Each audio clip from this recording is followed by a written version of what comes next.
इस जुमले पे कभी गौर किया है?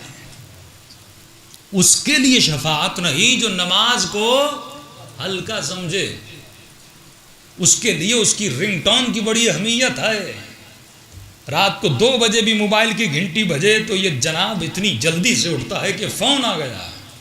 किसी बिजनेसमैन का फ़ोन ना हो, किसी रिश्तेदार का फ़ोन ना हो, किसी दोस्त का फ़ोन ना हो, किसी नामहरम का फ़ोन ना हो, लेकिन वहाँ पर अल्लाह की अज़ान की आवाज़ आती है। ये अज़ान की वैल्यू फ़ोन की रिंगटोन जितनी भी नहीं है, एक मैसेज जितनी भी वैल्यू नहीं है इस अज़ान की। ये है इस्तख़फ़, जो नमाज को छोटा समझे, पस्त समझे, खफीफ समझे, कम समझे।